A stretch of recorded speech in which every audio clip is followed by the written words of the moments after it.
Assalamualaikum warahmatullahi wabarakatuh. Alhamdulillah wassalatu wassalamu ala sayyidina Rasulillah Muhammad bin Abdullah wa ala alihi wa sahbihi wa man walah. La haula wa la quwata illa billah. Alhamdulillah. Saat ini kita membahas tentang hijrah Nabi Muhammad sallallahu alaihi wasallam.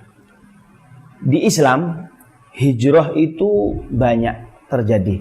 Hijrah pertama di Islam adalah hijrah menuju Habasyah. Ya. Ketika kaum muslimin mereka mendapatkan kesusahan dalam kehidupannya, mereka karena jumlahnya belum banyak, maka siksaan daripada kaum kafir Quraisy sangat keras, khususnya kepada orang-orang yang tidak mampu. Akhirnya Allah Ta'ala menurunkan firman-Nya, alam takun ardullahi wasi'atan fatuhajiru fiha. Bukankah buminya Allah Ta'ala ini luas, bisa kamu hijrah. Ada apa kamu tinggal di satu tempat dan kamu tidak nyaman, tetap aja kamu tinggal di situ, pindah. Akhirnya mereka para sahabat hijrah menuju Habasyah, banyak. Alhasil hijrah yang paling istimewa, hijrah yang paling super merubah keadaan perkembangan Islam adalah hijrahnya junjungan kita Nabi Agung Muhammad sallallahu alaihi wasallam. Yang mana hijrah tersebut terjadi di tahun 13 kenabian Nabi Muhammad SAW. Yang mana setelah Nabi Muhammad menjadi Nabi dan kurun waktu 13 tahun, Nabi Muhammad tinggal di Mekah dengan kesusahan dan berbagai macam kesusahan. Ketika kaum muslimin semakin banyak tawaran daripada orang-orang Madinah. Mereka mengatakan, ya Rasulullah, hijrah ke tempat kami. Silakan, kami siap membela engkau. Makanya orang Madinah itu dikatakan kaum Ansor. Kenapa? Karena nasoron Nabi sallallahu alaihi wasallam. Karena mereka menolong Nabi.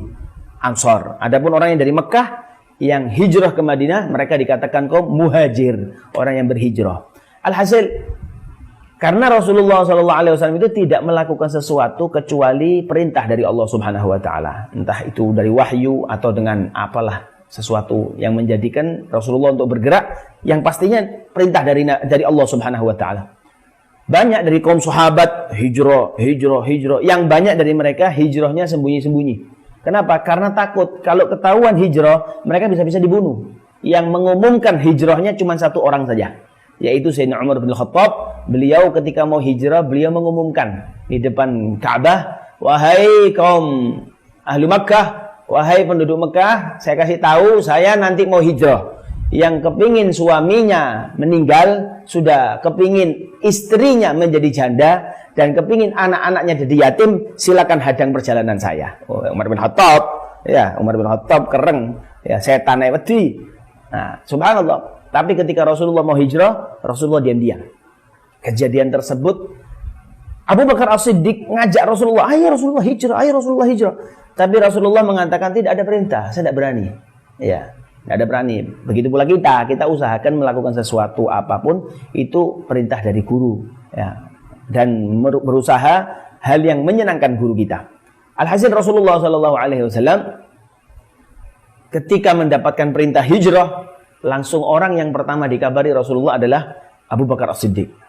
Ketika Abu Bakar As-Siddiq didatangi di rumahnya, Rasulullah berkata kepada Abu Bakar, Rasulullah mengatakan, wahai Abu Bakar, singkirkan ini anak-anaknya. Waktu itu Aisyah belum dinikah, ya, belum dinikah. Siti Aisyah belum dinikah.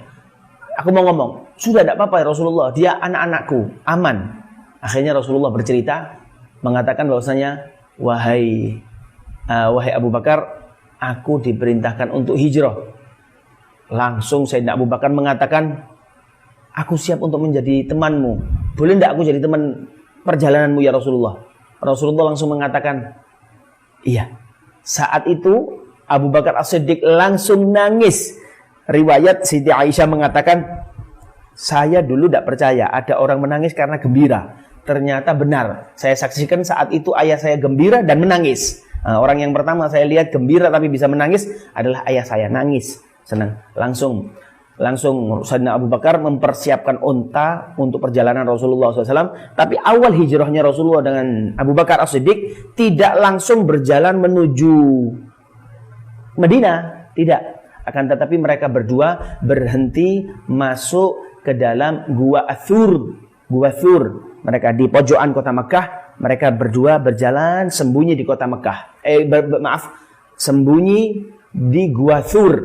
Nah, ketika di Gua Thur tersebut selama 3 hari. Tujuannya apa? Kepingin tahu bagaimana orang Mekah. Karena kalau langsung jalan ke sana dan ketahuan, mereka bisa ngejar. Ya, apa yang terjadi? Berhenti. Pingin tahu bagaimana apa yang terjadi di Mekah, apakah dicari Rasulullah atau tidak, dan lain sebagainya. Saat itu, ya kita kalau umroh, itu kita cuma di bawah saja, kita ditontonkan dari jauh. Itu tempat Gua Thur, karena sangat tingginya tempatnya. Tempatnya tinggi dan sekarang juga sudah ditutup.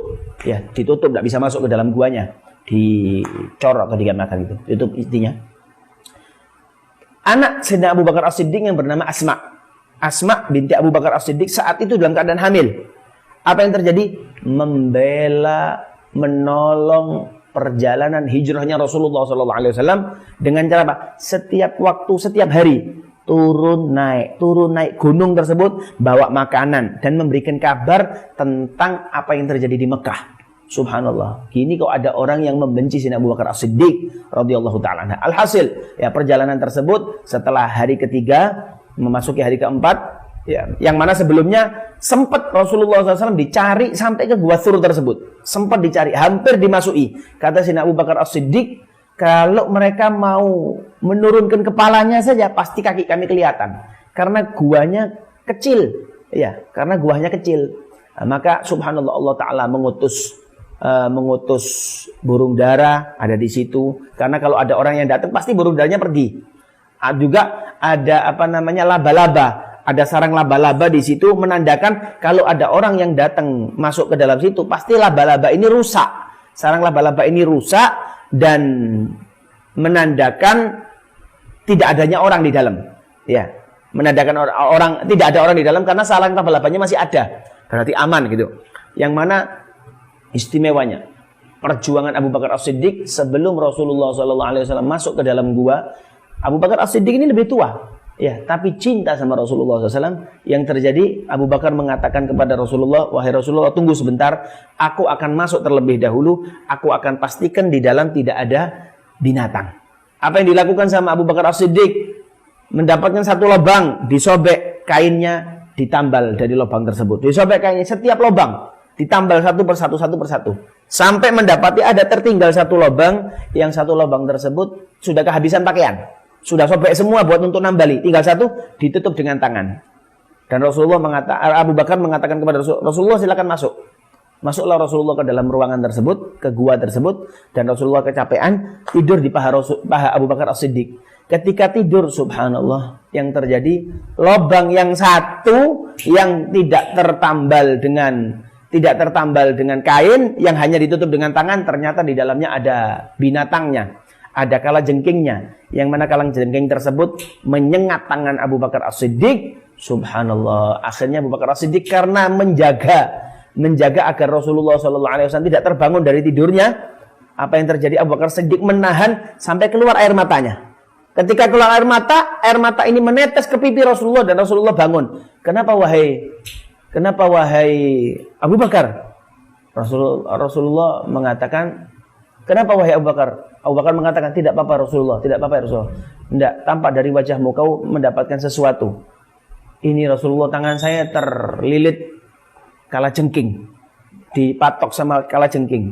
Apa yang terjadi? Rasulullah memberikan ludahnya ke tangan Abu Bakar As-Siddiq yang terlilit daripada disengatan kalajengking. Subhanallah, disembuhkan oleh Allah Subhanahu wa taala. Tapi yang urusan ludah ini jangan ditiru ya. Ini kalau kita tiru tetangga kita sakit kita ludahi, masalah nanti. Ya bahaya, malah mati malah. Ya. Subhanallah. Apa yang terjadi setelah 3 hari di situ? Rasulullah SAW membayar seseorang yang bernama Waraqah bin Naufal untuk menjadi pemandu perjalanan. Karena Rasulullah berjalan menuju Madinah tidak mau melewati jalan yang biasanya. Karena kalau melewati jalan yang biasanya maka akan dihadang oleh kafir Quraisy. Akhirnya batal ini perjalanan hijrah. Rasulullah lebih memilih lewat jalan yang lebih jauh tapi aman. Akhirnya subhanallah, jalanlah mereka berdua. Ketika mereka sampai di kota Madinah, banyak orang-orang Madinah yang mereka sudah Islam, namun belum pernah melihat Rasulullah karena belum pernah ke Mekah. Saat itu bingung, yang Rasulullah ini sing iki apa sing iki? Yang Rasulullah itu yang ini apa yang ini? Maksudnya Abu Bakar sama Umar, dua-duanya bercahaya. Yang Rasulullah cahaya, Abu Bakar Siddiq kena cahayanya Rasulullah. Jadi sama-sama istimewa. Mereka berdua being orang-orang Mekah. Mau menghormati ku disalah. Menghormati yang ini, wedi sing salah sing ini. Ya, subhanallah, diam sampai ketika mereka berdua duduk di pinggiran kota Madinah. Sebelum masuk ke kota Madinah, duduk mereka berdua. Karena dikatakan riwayatnya itu, sebelum Rasulullah masuk ke kota Madinah, Rasulullah sempat berdiam duduk di pinggiran kota Madinah. Emperan kota Madinah, duduk di sana. Lumayan 1 minggu. Akhirnya terbangunlah satu masjid yang namanya Masjid Quba. Ya, Masjid Quba. Masjid Quba tersebut masjid yang istimewa, masjid yang katanya Nabi diriwayat setiap hari Sabtu Nabi mendatangi masjid tersebut. Seseorang yang berangkat dari rumahnya, memiliki wudhu, bersih-bersih diri dan mendatangi Masjid Quba, melakukan sholat di situ, dicatat sebagai orang yang melakukan ibadah umroh. Subhanallah. Ya, karena cintanya Nabi dengan masjid tersebut.